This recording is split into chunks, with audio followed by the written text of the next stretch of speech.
Sidebar is the official podcast of the Napa County District Attorney's Office.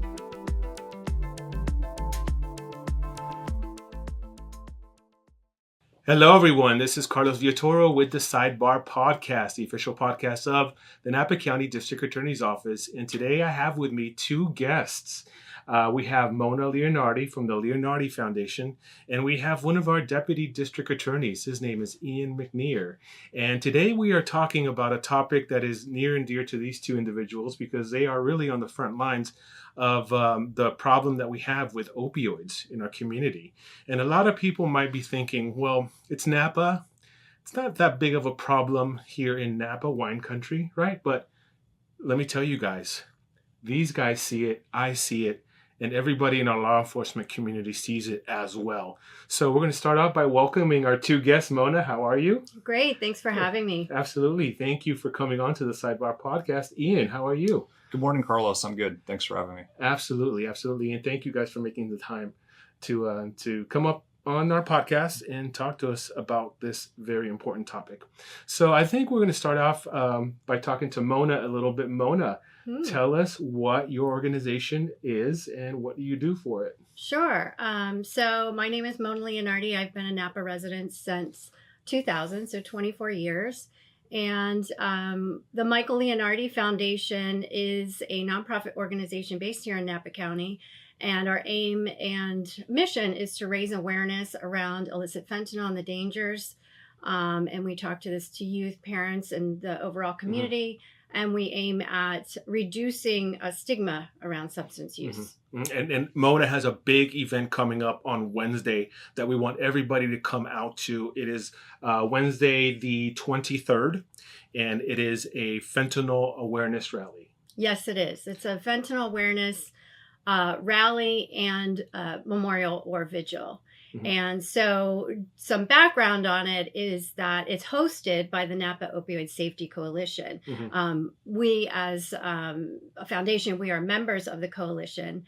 And so that's a coalition in Napa that's made up of many partners and members in the community, whether it's healthcare, medical professionals, law enforcement, the district attorney's office is part of it, the sheriff's office, and other nonprofits that are part of the Napa Opioid Safety Coalition, or you may hear it as NOSC. It's the abbreviation NOSC. We're out in the community talking about, education on opioids, dangers, and also treatment and things like that. Yeah. This was started actually as part of our fentanyl awareness campaign that started. We put a task force together as part of NOSC at the end of last year.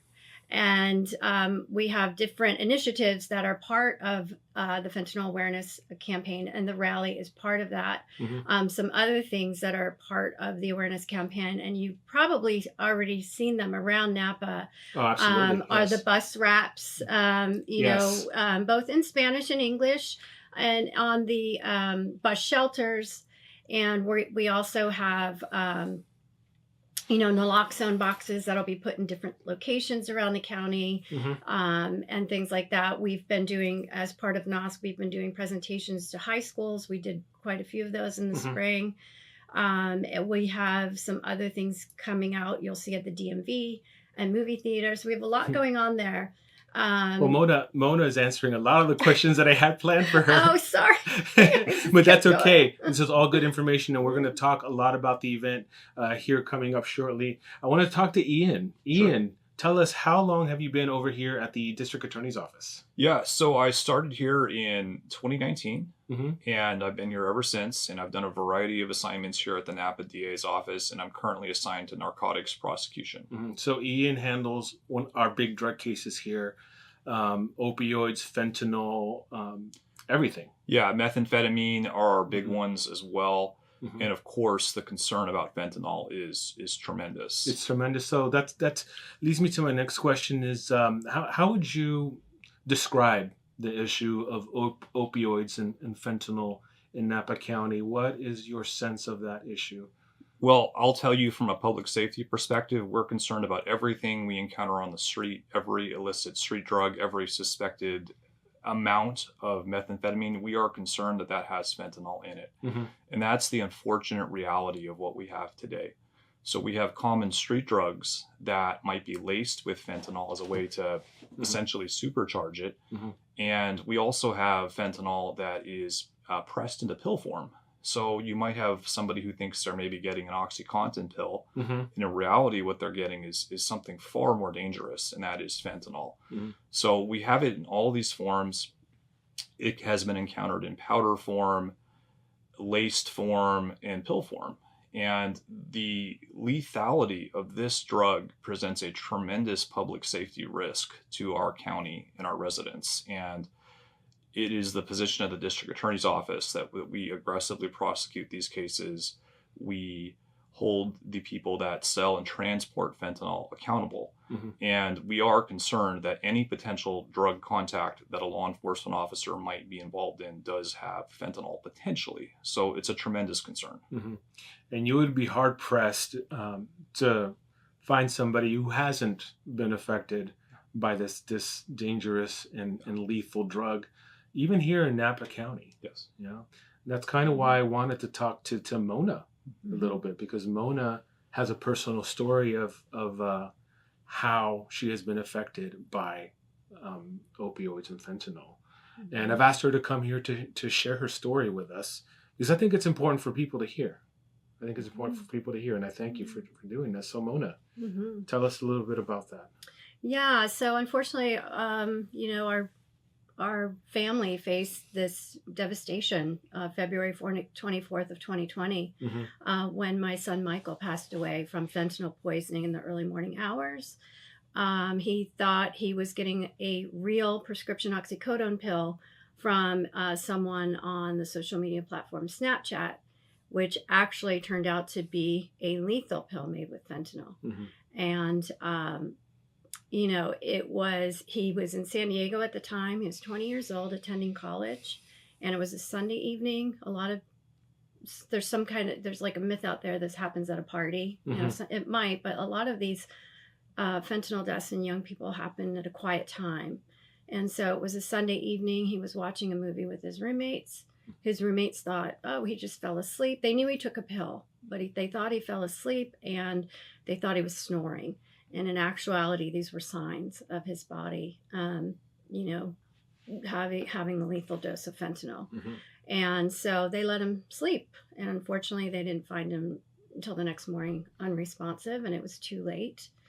So this is why we tell his story. Michael was a bright young man. He was very intelligent. He had lots of friends. He grew up here in Napa, played sports. He was a musician. He went to schools here.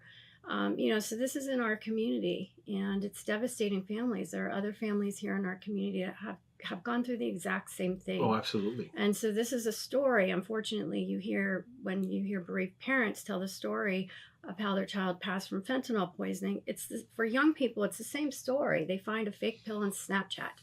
And, so this is why we're out talking about it. We, do education to students through presentations at schools. We talk to parents as well. We do community events. We have a speaker series. So we do all these kind of different things to really talk to the community and educate them on the dangers. And this is real. And yeah, it's devastating. How old was Michael? Michael was 20. Do you know if he knew that there was fentanyl in this pill? He did not know. We know this through we sent the DEA his phone, and we know this through text. He asked for a Percocet. Mm-hmm. He did not know. This person who ended up being a drug dealer that sold to him was the same age. He was around 20 years old. He never disclosed that, number one, the pill was fake, and number two, the pill was made with fentanyl. Never. And so Michael thought he was getting a Percocet. This pill, or these pills, are the same shapes, colors, have the same markings as a real prescription pill. This is pure deceit.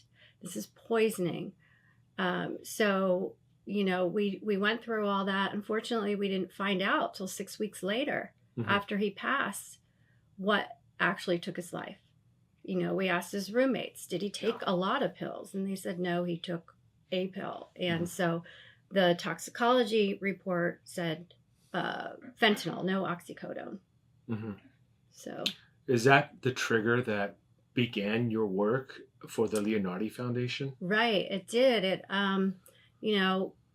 after that 6-week mark when we found out, I immediately started calling all around San Diego and sheriff's department, things like that, and was connected with the DEA. Apparently, they had a DEA task force in San Diego that investigated these deaths, and I had no idea what they were talking about.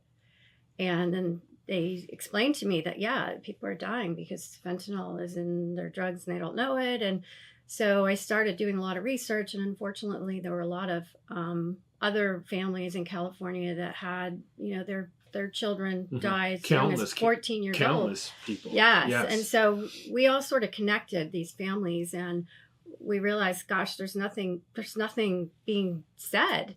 So what we know now, we didn't know in 2020.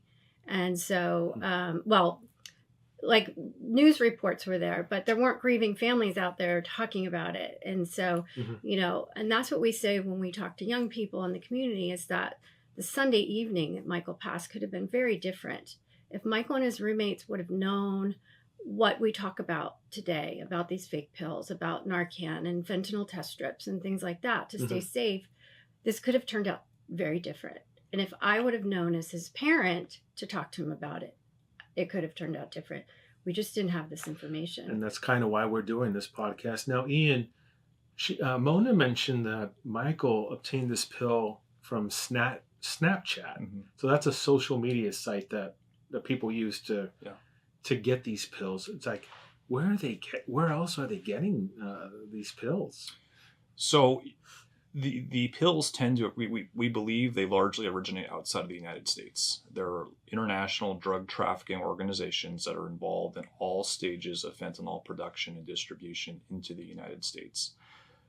What happened to Michael is just an unfortunately alarming situation, which we've encountered these pills that sound very similar to what Michael took.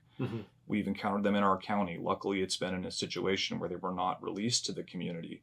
But the tragedy is that fentanyl is often manufactured and sold in pill form in what's commonly known as M30 pills or blues. Those are law enforcement terms, but essentially what they mean is they're designed to look like pharmaceutical pills, something that might look legitimate, something that a young person might be thinking is not really fentanyl. And unfortunately, that sounds like exactly what happened in Michael's situation.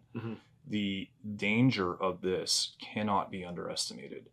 Young people in particular who might be thinking they're doing one thing could end up being completely tricked by a very, very cruel and selfish person. And then we're left with situations with what happened with Michael. So these pills come in a variety of forms, a variety of formats, as we learned from Michael's situation: internet messaging sources, what's known as the dark web. These are all sources of pills, but also even dealers, people just doing hand-to-hand transactions. Any way these things can be sold, it happens. And that is why the district attorney's office is very, very concerned and very motivated to eliminate these items, these very, very dangerous pieces of narcotics from our community. Now I hear you talking about this, and I think of the scope of the problem encompasses not only a public safety risk, but there is also that criminal element. Now Michael wasn't a criminal; he was a student. But then there are people out there who actively try to obtain these drugs for their use, their drug use or their addiction. Can you tell us a little bit about the crimes associated with the use of these illicit drugs? Yes. So broadly speaking, California law prohibits transporting for sale and possessing for sale of illegal substances. Now, when I'm talking about illegal substances, we are generally talking about things like cocaine, heroin, methamphetamine, and of course, fentanyl. And so the law under the state of California has various penalties and various theories by which we can prosecute that. But generally speaking, if you possess a narcotic with the intent to sell it, that is a felony in California. Mm-hmm. And if you transport a narcotic with the purpose of that it later be sold or transported for sale, mm-hmm. that is also a felony in California. Mm-hmm. That is the majority of what I spend my cases on. My assignment in this office is holding the people that do this accountable. And the laws in California give us a lot of tools to do that. That includes incarceration, either locally in the local jail, or a period of probation, which involves supervision, where a person would have a variety of conditions where they would be required to submit to what's called search and seizure, which means a police officer can search a person's belongings, and their cell phone in a lot of cases. Mm-hmm. So these are just some of the tools that we have to hold drug dealers and drug transporters accountable to protect the community and ensure that we never have another situation like what happened with Michael. If I can add one more thing, I would say that beginning in the year 2021, District Attorney Allison Haley instituted what we call a fentanyl advisement. And what that means is whenever somebody in this county is convicted of selling or transporting for sale a controlled substance, they receive a warning on the record from the district attorney. And that puts that person on notice that fentanyl is extremely dangerous. And we advise them that fentanyl in small amounts, even 2 milligrams, mm-hmm. which is the size of about a few grains of salt, can be fatal. Wow. We put that on the record and we advise them, saying, you have now been convicted of this. If you do this again and you supply a drug laced with fentanyl to another person and that person dies, you can be charged with murder. And that's a big deal, because what we're doing is we are telling them that this is out there, this is in our community, and this kills people. You now know. And if you continue to make these decisions to sell and to transport, and somebody dies, the district attorney's office will hold you accountable. It's a warning. It's a warning that we give to people who traffic this stuff. Yes. Absolutely. Yeah. Mm-hmm. So Mona, what has your response been like in Napa County? Do people believe that this is happening, mm-hmm. even in this region? Yeah. What is your response? Yeah, it's really interesting because we talk to just all different segments of our community. If it's at, say, a high school presentation, mm-hmm. students are so engaged. They're really listening and they ask the best questions. Our kids deserve to know. Our kids deserve these tools. They need to know what the signs are. They need to know what Narcan and fentanyl test strips. They need to know what's going on. We show them the photos of the pills. It's a DEA photo, real versus fake pills. So mm-hmm. they know they look almost exactly alike.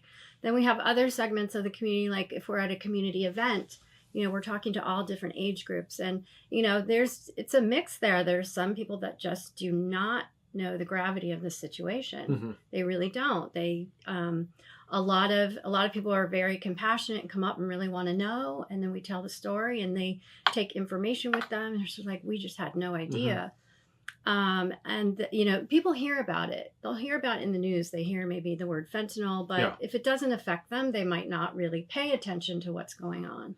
And then we have other people that just, they just kind of shake their head when they walk by. It's like, come here, what's going on? Yeah, and you want them to come and listen. Absolutely. To that kind of stuff. Yeah. Now, what scares me the most as a parent, especially, is there's no way to tell what is inside a pill unless you do a complete chemical diagnosis of it. And so, I worry about young people, especially because a young person may not have that knowledge and that type of understanding of how dangerous these drugs are. And, some youths think that they'll live forever and nothing will hurt them and nothing will harm them.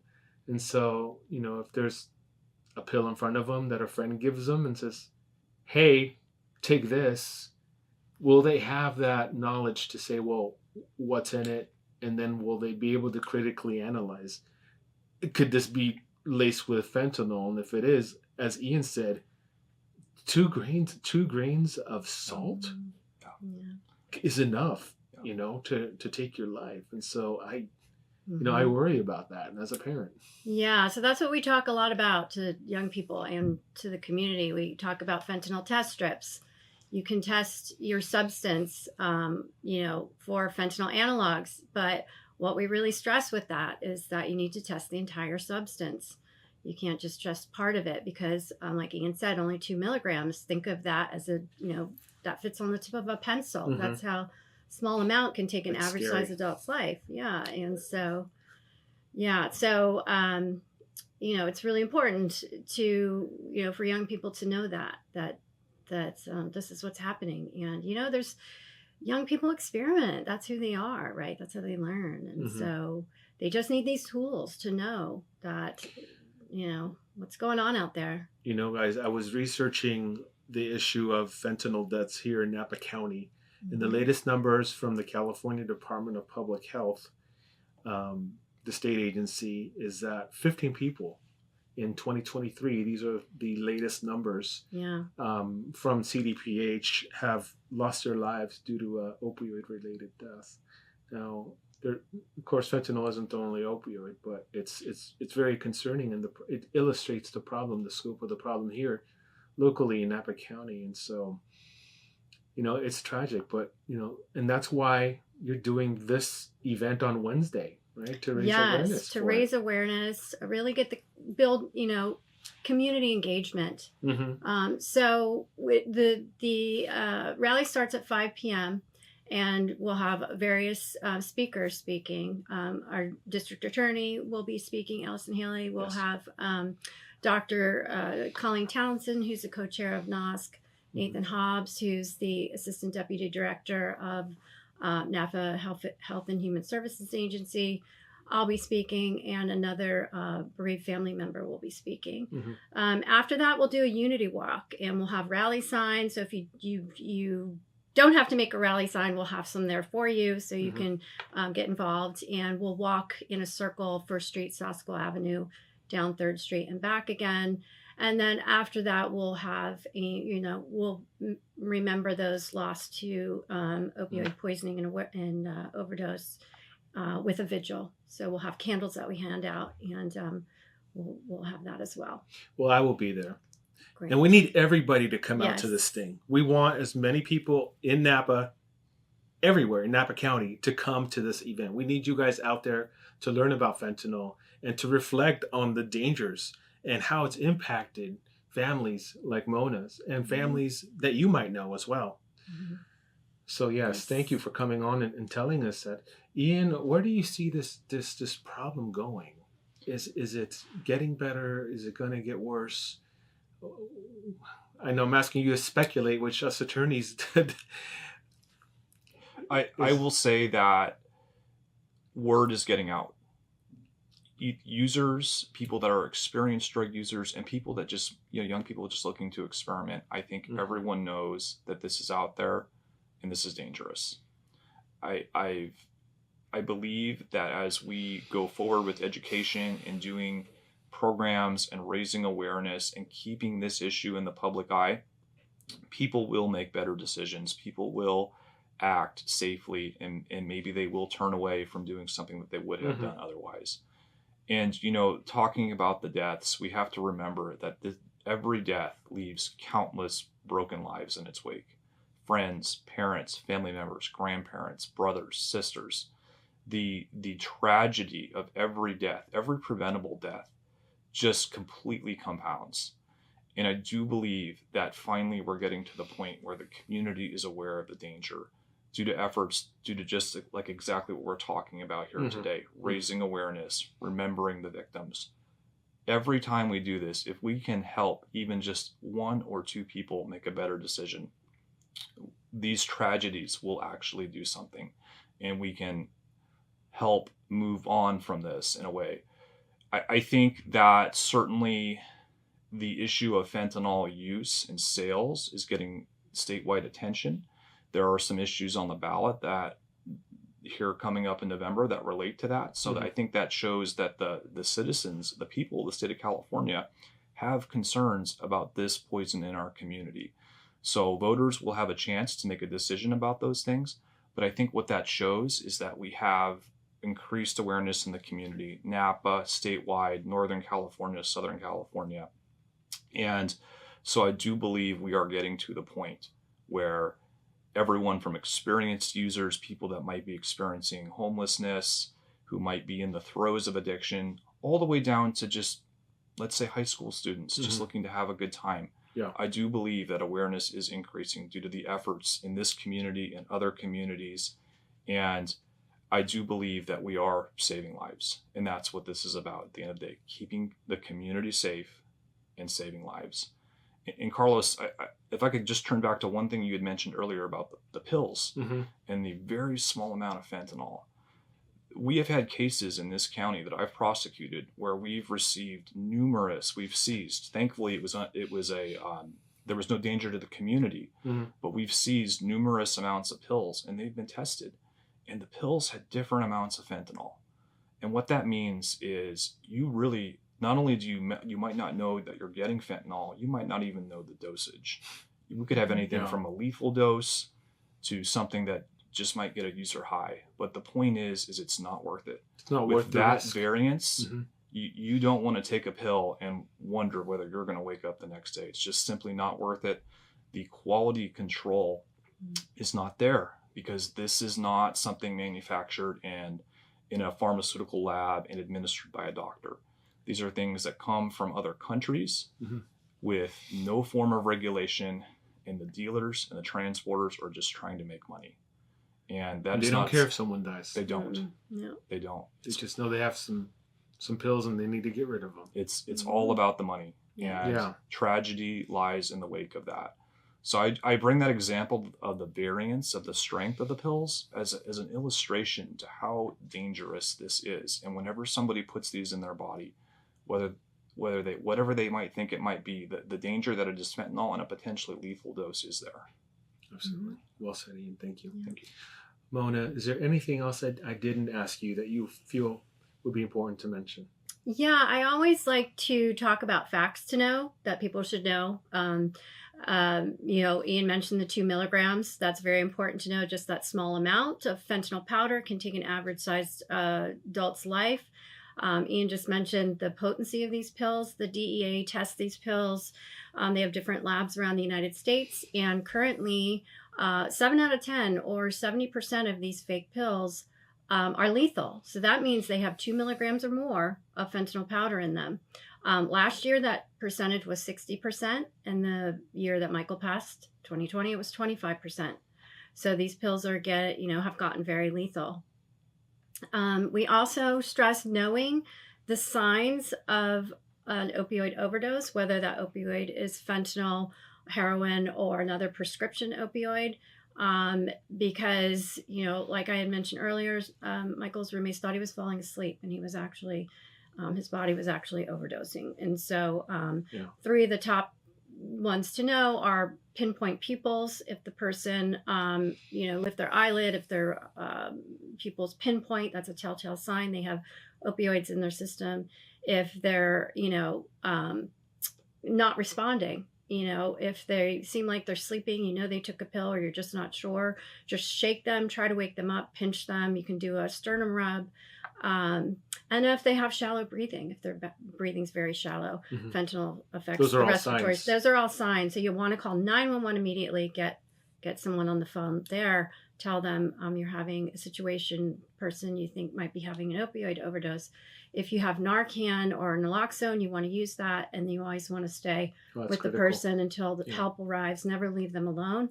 And, have conversations. These conversations are so Absolutely. Important. Just knowing this stuff, knowing it can really save a life. Again, if Michael and his roommates would have known, or if I would have known as Michael's parent to talk about it, we would have talked about it. So this is all really important information to know and talk about. Absolutely. And thank you for sharing that. Ian, is there anything else I didn't ask you that you would like to add? I think we've covered it. I just want to emphasize again that the danger to that this particular substance presents to the community. And it goes everywhere from experienced users, people that might be, maybe using a different substance, heroin, methamphetamine, somebody who might be experiencing some significant life trauma, all the way to people just like Michael, who are just in an experimental phase, and they take something that they didn't know was so dangerous. And I just want to emphasize that that awareness, things that we're doing, the community is doing, I believe, is making a difference. And the more we can get the word out, the greater chance that a life will be saved. And if even one person's life is saved, this entire effort is worth it. Absolutely. And thank you for that. And thank you for sharing all that information that you shared. And that is going to be it for the Sidebar Podcast. I hope that you guys can make it out to the event. It is on Wednesday, the 23rd of October, 5 p.m. at Veterans Memorial Park here in downtown Napa. Ian and Mona, thank you. Thank you so very much.